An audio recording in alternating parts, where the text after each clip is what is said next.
देखिए, रिटर्न का कैलकुलेशन या एक्सपेक्टेड रेट ऑफ रिटर्न का कैलकुलेशन बहुत मुश्किल नहीं होता है अगर हमारे पास प्रोबेबिलिटीज़ हैं।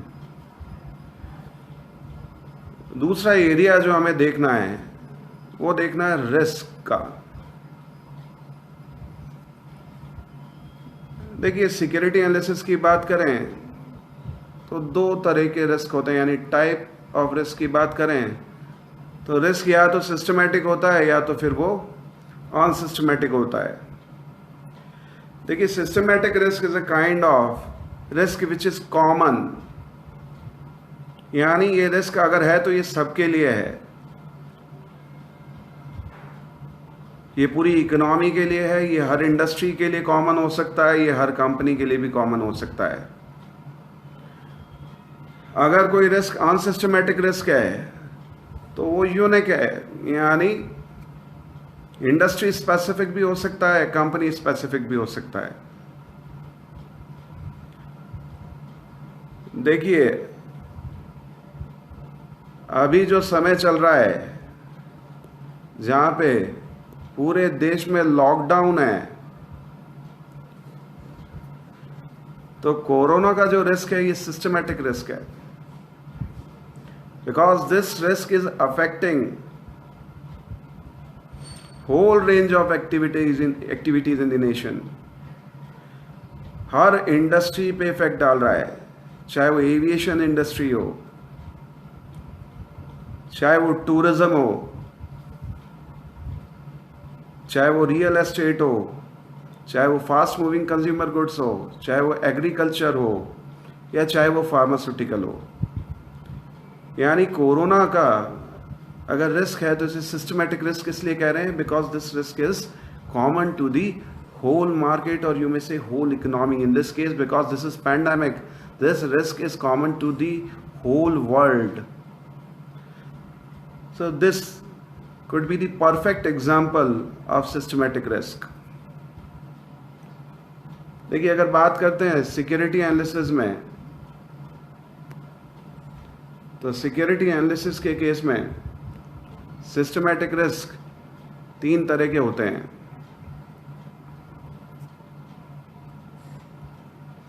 एक होता है मार्केट रिस्क, एक होता है इंटरेस्ट रेट रिस्क, और एक होता है परचेजिंग पावर रिस्क।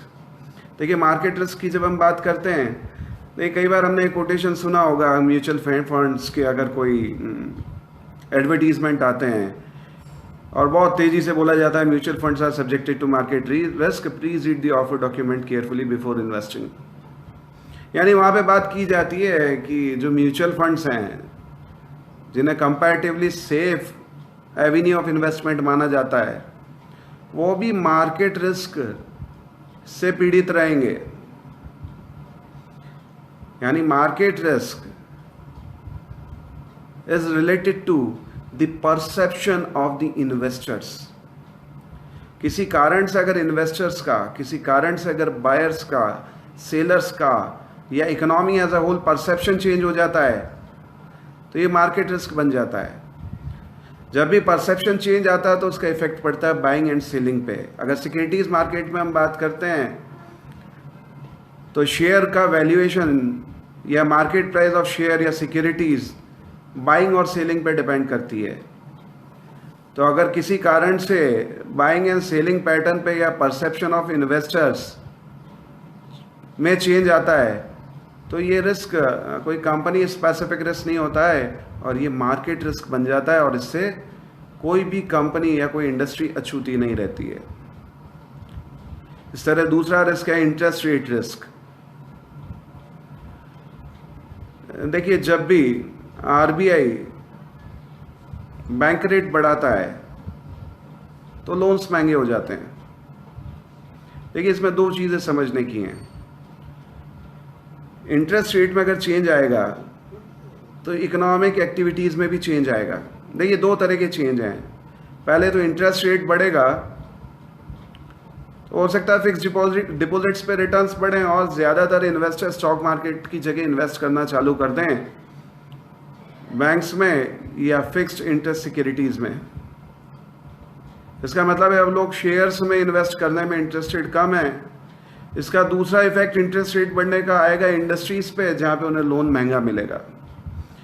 इंडस्ट्रीज को अगर लोन महंगा मिल रहा है ग्रो करने के लिए, नई मशीन्स इंस्टॉल करने के लिए या नए प्रोजेक्ट्स को इम्प्लीमेंट करने के लिए अगर लोन महंगा मिल रहा है, तो कंपनीज कोशिश करेंगी कि ये लोन ना लें और इसकी जगह शेयर मार्केट में से पैसा लेने की कोशिश करें। लेकिन वहाँ पे शेयर्स लोग नहीं खरीद रहे हैं क्योंकि इंटरेस्ट रेट हाई है और बैंक से इंटरेस्ट कमाना चाह रहे हैं। तो दो इफेक्ट इसके आते हैं कि एक तो लोग इन्वेस्ट नहीं कर रहे हैं शेयर मार्केट में, दूसरा जो इंडस्ट्रीज हैं वो बैंक से या फाइनेंशियल इंस्टीट्यूशन से अगर लोन लेती है तो वो लोन उन्हें महंगा पड़ता है। अब ये रिस्क पूरी इकोनॉमिक एक्टिविटी को, पूरी इकोनॉमिक इवेंट्स को चेंज कर देता है। इसी तरह इंटरेस्ट रेट जब कम हो जाती हैं तो बिजनेसेस को, मैन्युफैक्चरिंग यूनिट्स को सस्ता लोन मिलता है, ज़्यादा ग्रो कर पाती हैं। और दूसरा, क्योंकि इन्वेस्टर अब फिक्स्ड इंटरेस्ट या इनकम सिक्योरिटीज़ में इन्वेस्ट नहीं करना चाहते तो वो शेयर मार्केट में इन्वेस्ट करते हैं, यानी दोनों तरफ से इंडस्ट्रीज़ को फ़ायदा हो जाता है। और यही कारण है कि इंटरेस्ट रेट्स जितनी लो रहती हैं उतनी इकोनॉमी ग्रो करती है, ऐसा माना जाता है। ये रिस्क भी किसी एक इंडिविजुअल से रिलेटेड नहीं है, ये कॉमन है, इसलिए इसे सिस्टमेटिक रिस्क की कैटेगरी में लिया गया है। तीसरा रिस्क है परचेजिंग पावर, यानी इन्फ्लेशन का रिस्क। बहुत इंपॉर्टेंट चीज़ है कि आज आपके पास जो पैसा है it loses it's value over the period of time. समय के साथ पैसा अपनी वैल्यू खत्म करता जाता है। It is because of inflation. और जब परचेजिंग पावर रिस्क है तो ये भी सारे इकोनॉमिक इवेंट्स को इफेक्ट डालता है, इसलिए इसे सिस्टमैटिक रिस्क की कैटेगरी में लिया जाता है। चलिए, when we are talking about unsystematic risk, and there are two types of unsystematic risk. One is business risk and another one is financial risk.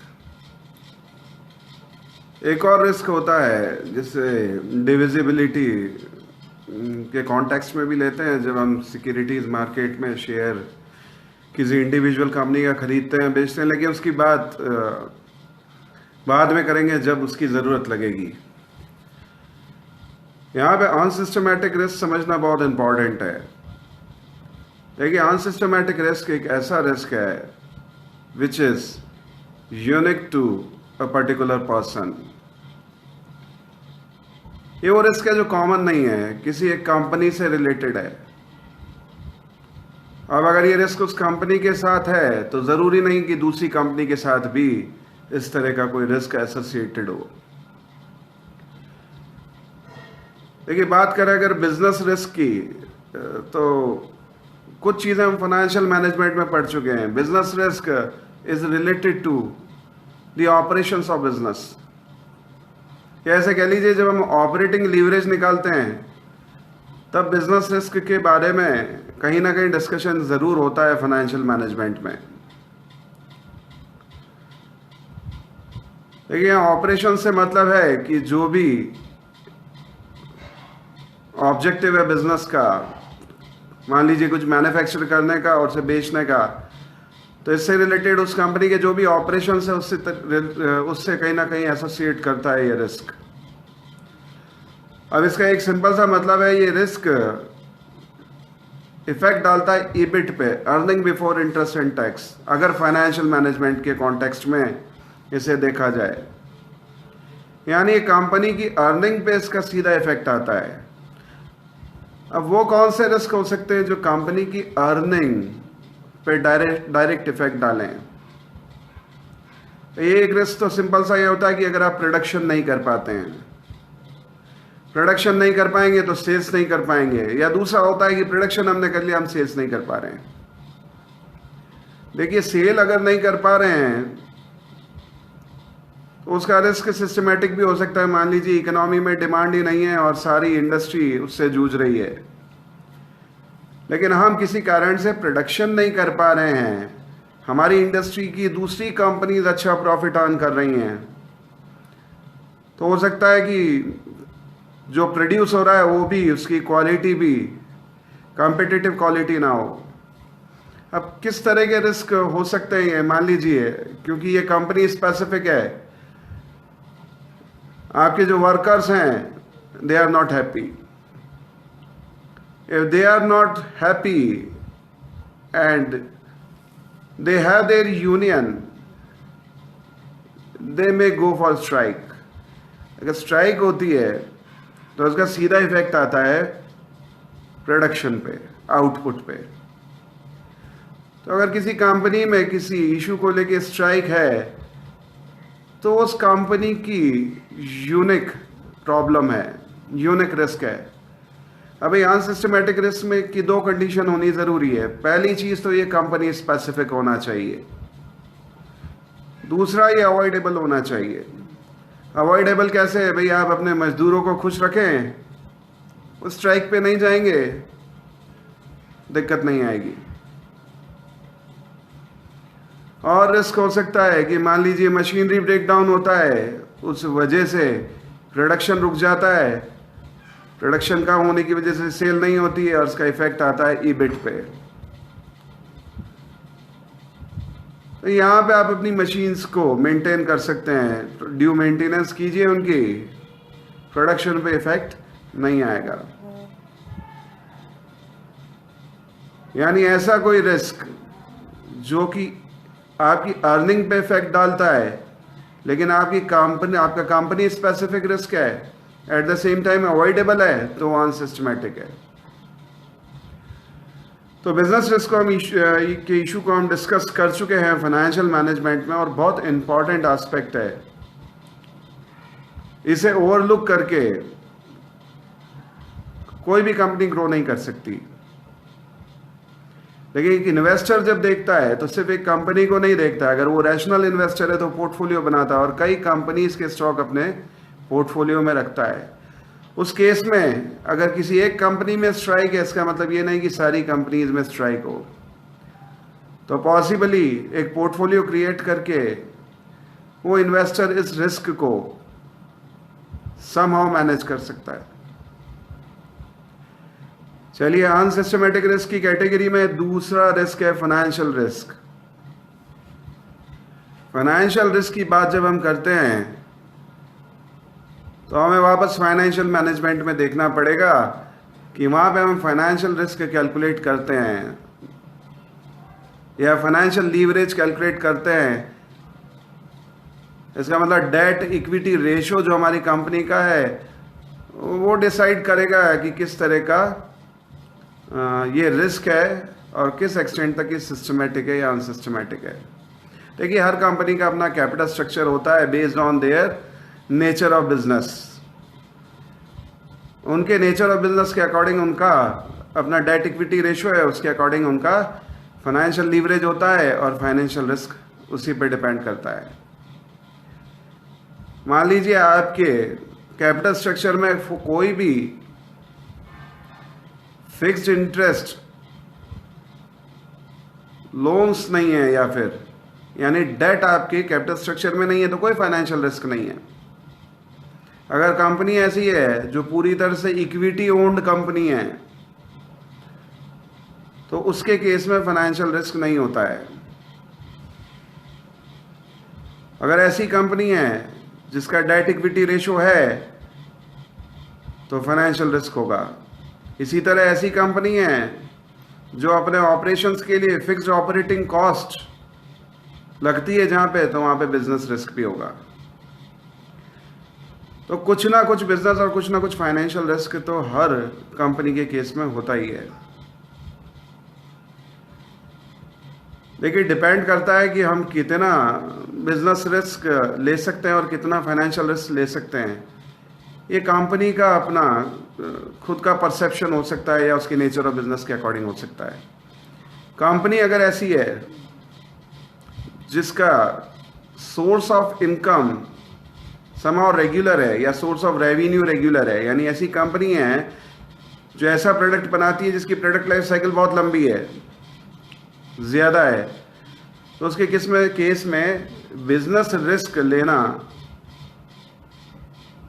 उस कंपनी के लिए बहुत बड़ा इशू नहीं है। At the same time financial risk भी वो company कहीं ना कहीं बियर कर सकती है। अगर आपको मालूम है आपके रेगुलर सोर्स ऑफ इनकम है, तो आप अपने फिक्स्ड पेमेंट को इजीली सेटिस्फाई कर सकते हो। अगर आपकी कंपनी ऐसी है, नेचर ऑफ प्रोडक्ट ऐसा है जिसकी प्रोडक्ट लाइफ साइकिल बहुत छोटी है, तो इसका मतलब है लॉन्ग रन में सोर्स ऑफ रेवेन्यू आपकी कंपनी का शायद इतना कंसिस्टेंट ना हो कि आप अपनी फिक्स्ड लायबिलिटीज को, फिक्स्ड कॉस्ट को कवर कर पाएं। तो ऐसे केस में बिजनेस और फाइनेंशियल रिस्क होना डेंजरस हो सकता है। तो बहुत इंपॉर्टेंट एस्पेक्ट है जब हम बात करते हैं अनसिस्टमेटिक रिस्क की, एक कंपनी के एनालिसिस में बहुत इंपॉर्टेंट रोल प्ले करता है। देखिए, जब हम बात करते हैं एक इन्वेस्टर के परसेप्शन की या पॉइंट ऑफ व्यू की, तो हमें इन दोनों ही रिस्क को कहीं ना कहीं कंसीडर करना पड़ता है। देखिए, अगर कोई पोर्टफोलियो बना रहा है तो हम कह सकते हैं कि अनसिस्टमेटिक रिस्क एलिमिनेट किया जा सकता है, क्योंकि अलग अलग कंपनीज में इन्वेस्ट अगर हम करते हैं, पोर्टफोलियो बनाते हैं, तो हो सकता है किसी एक ट्रेड साइकिल में कोई एक कंपनी इतना अच्छा परफॉर्म नहीं कर रही है, लेकिन हमारे पोर्टफोलियो की दूसरी कंपनीज, दूसरे स्टॉक्स अच्छा परफॉर्म कर रहे हैं। ये पोर्टफोलियो बनाने के बाद भी सिस्टमेटिक रिस्क हमारे लिए हमेशा रिलेवेंट होता है।